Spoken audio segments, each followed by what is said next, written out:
Good morning, everybody. Welcome back to Homesteading Off the Grid and another morning ramble.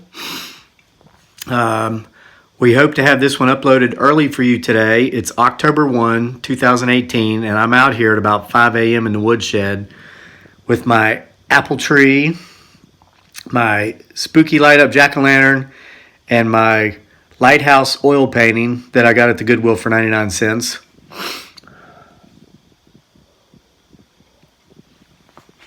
We've been having some internet connection problems lately. That's why a couple days ago we didn't get the morning ramble uploaded until like 6 o'clock in the evening, East Coast time. But here we are. October's here. It's Halloween season. Story time. As is often the case here this morning when thinking about the ramble, I've been up since 4:18. And Dearly and I, my beautiful bride, and our son Daniel were heading into town yesterday to get some apple trees because once again, I have gone above and beyond the call of duty in proving that I am one of the worst homesteaders on YouTube. I used to say that I was the worst homesteader on YouTube because I was just agreeing with what a lot of other folks were saying. But then more folks than that were saying, no, lighten up, come on. The difference between you and a lot of them is that you kind of show the mistake parts of your projects where a lot of folks don't. Well, guys, I have to because otherwise I wouldn't be able to show you much of anything after I do the original steps. So anyway, this spring we tried to root a lot of apple tree cuttings and kind of plant an orchard, and we made a video of that. We did everything correctly, to my knowledge. Originally, the problem was the follow-through. At the time, I was working at the post office at least 6, sometimes 7 days a week. That went on for 6 months. We had more rain this year than any year in the history of Virginia since the settlement of Jamestown, at least according to me. And there's just so much going on. Guys, I'm going to tell you what, this homesteading thing, farming, gardening, horticulture, agriculture, it is, once you bite off a little bit more than a nibble, it requires full-time attention, as far as like full-time job attention, because there's just so much you have got to do to keep up with things to make everything work. And my eyes have always been bigger than my belly when it comes to eating and when it comes to diving into a project. And I'll get like, there's a spider. Can you see him? I don't know if you can see him. There's a bird's nest up there above me, like a little bird's nest. And this spider came down to visit me. That was cool from my angle because I could see the spider dangling right here in front of me with that creepy Halloween jack-o'-lantern back there. So anyway, the trees didn't take root. I knew this at least a month ago. So I kept thinking, what do I do? What do I do? Because, guys, you know, this homestead is like a fantasy, a dream. Getting it in the first place, you know, was like unbelievable. And now piecing it together and trying to get it, you know, I have like this 10-year, 20-year projection in my mind of how I want it to look. That's proving to be challenging, too, because we plant trees. The deers tear the trees up. They eat them. We try to root things. They don't root. No, some do. We've had a lot of success. We've grown trees from nuts, from seeds. We have been successful with some rooting, but this particular apple orchard we wouldn't. So I came to a conundrum and I thought, oh gosh, what do I got to do? I'm going to be eating more crow. I'm going to be swallowing more pride because we made a video showing how to plant an apple orchard and then I failed miserably. And then I kind of remembered some of my own words. Those words being, no, come on now, Kevin. You don't drown because you fall in water. You drown because you stay there. Next month, I turn 45 years old. Okay, that's not old by any means. I don't feel that. I mean, I don't know what 45 feels like. You know, I have a young bride that makes me feel young. I can still keep up with my son. You know, I make sure to exercise. I don't drink. I don't do drugs. I don't use tobacco products. All of those things, of course, which I used to do. And years ago when I did do those things, I felt 20 years older than I do now. And when I worked 6 and 7 days a week at a job that I just didn't really like, that made me miserable, I felt 10 to 15 years older than I do now. So I've found that with healthy living and with happy living, when we're doing what we love, that helps. I mean, it's been keeping me young. And of course, laughing, all the laughter. My gosh, you should have seen my wife and son yesterday at Lowe's when we're buying trees. Anyway, so we got 8 apple trees, and we're going to be planting them today. And Dearly and I will, I'm sure, record some of that and bring that to you. But I thought, you're not getting any younger, and if you want to have these big, mature, beautiful, bushy, apple-filled apple trees 10 years from now, and if you keep trying to do, next spring, I'm going to attempt to grow more trees from cuttings. I hope they take root. I hope I'm successful. But at the same time, I'm going to kind of burn the candle from both ends. I'm going to go ahead, swallow my pride, let everybody know who follows the channel that I let them know I failed, let you know I failed. But I want to show you that I'm not accepting my defeat as the final answer. I'm getting up, I'm dusting off my britches. I went out and I got some more apple trees to plant where I want my orchard, and I'm just going to keep moving forward. So, because that's how we get through life. It's all about, I was talking a couple weeks ago after Burt Reynolds died, and we watched The Longest Yard this weekend, the one from 1974, the original. And but in his last movie, called The Last Movie Star, it shows him talking to a younger version of himself from Smoking the Bandit, and he's saying that he thought when he was young, and said he thought he had all the answers, had it all figured out. I misspoke and said that he said in that movie that he figured out that the answer was just survival. No, that I was reading a book too at the same time. I'm always reading. I just polished off a collection of short stories. The book I bought at the Green Valley Book Fair from an author I'd never heard of before. There was a character in the book who was talking about getting old, and he said that what he determined or figured out was that the answer is survival. It's all about survival. It's not about getting everything right. It's not about having all the answers. It's about continuing to move forward, continuing to survive. And that's kind of how you get through it, and that's how you succeed at life. So I'm going to take that attitude. I've kind of always had it anyway. So Dearly said yesterday on the way into town, that's what I was getting at. She was talking about the morning ramble, about me getting up a little bit earlier today to make sure to get it uploaded early. So we get it out there early, barring any internet connection activities, and so we can get to planting our apple trees early. And she said, that must be so hard doing that every day, coming up with something different to talk about every day. And I've thought about that, but I never really voiced that. And I was thinking about these guys and girls on TV who have these morning talk shows. And I told her, I said, they have it easy because they have a script and they get weekends off. I do this every day. I always talk about something different. And I've never missed a day. And I don't think I've missed a day. And she's like, how do you do that? And I told her, the key, the secret on how I do that, how I come up with something to talk about every single day, I have no clue. I don't know how I do it. But here I am. So today, aside from talking about our apple tree project, which I've explained, I also am going to talk about something.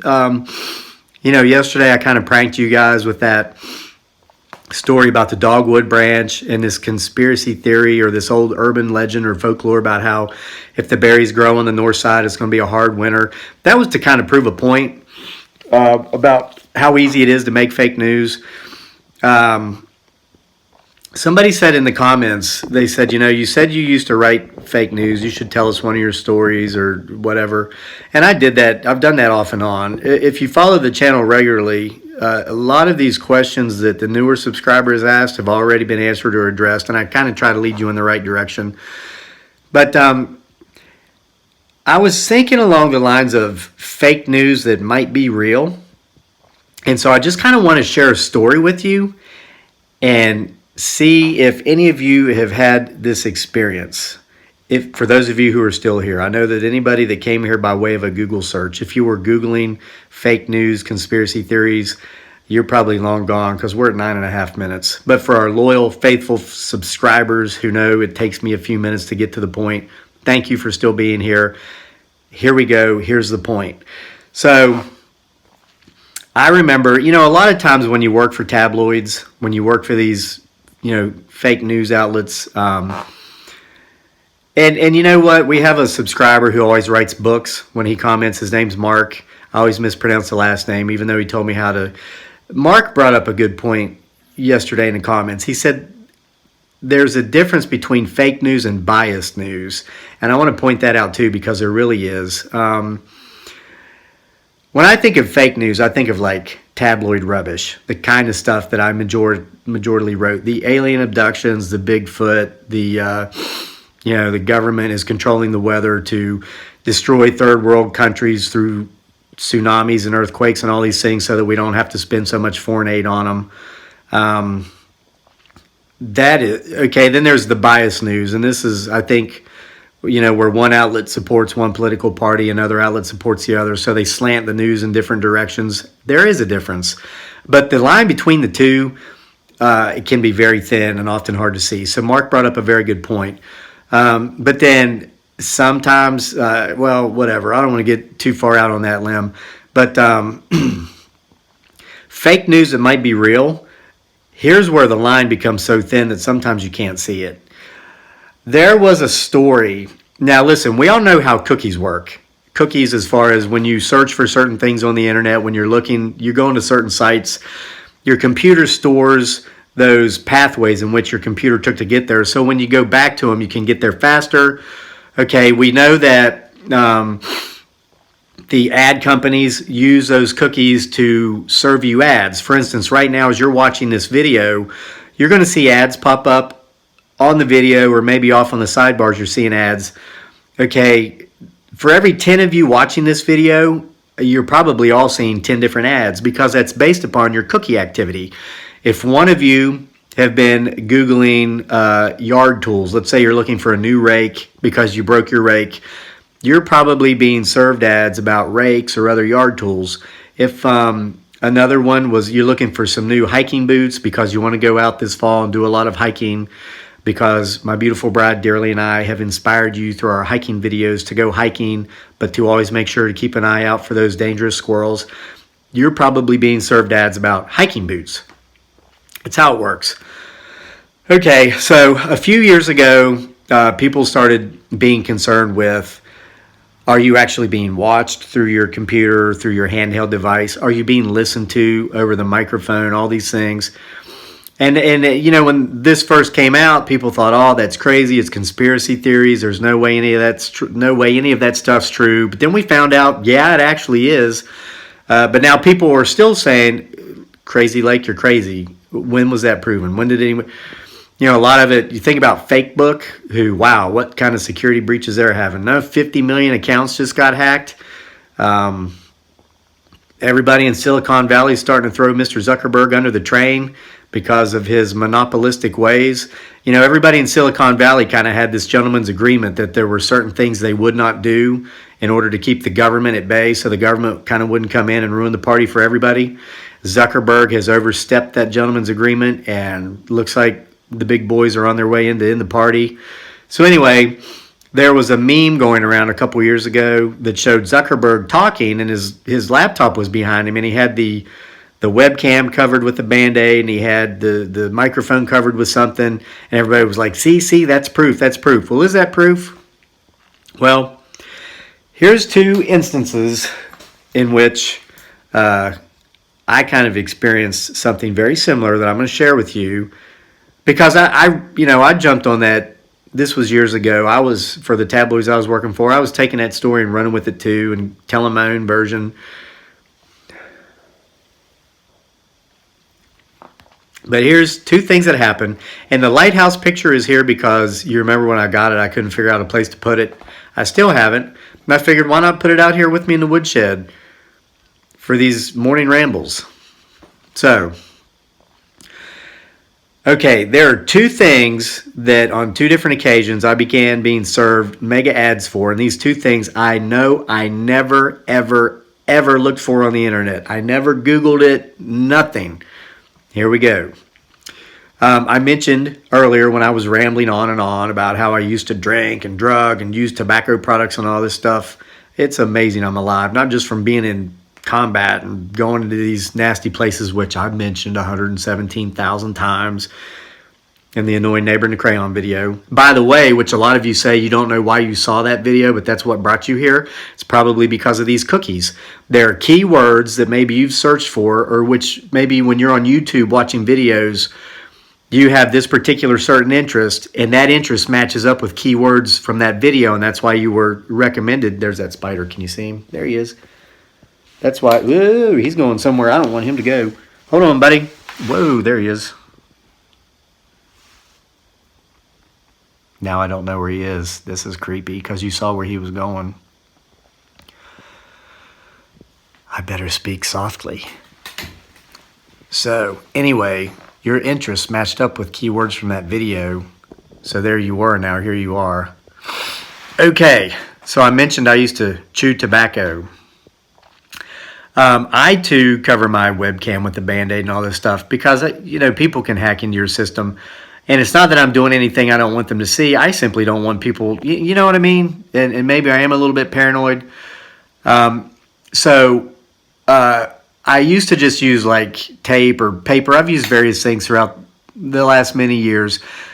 But one morning, and this is when I was still chewing tobacco. This was about a year ago because I quit New Year's of this year. It was my New Year's resolution.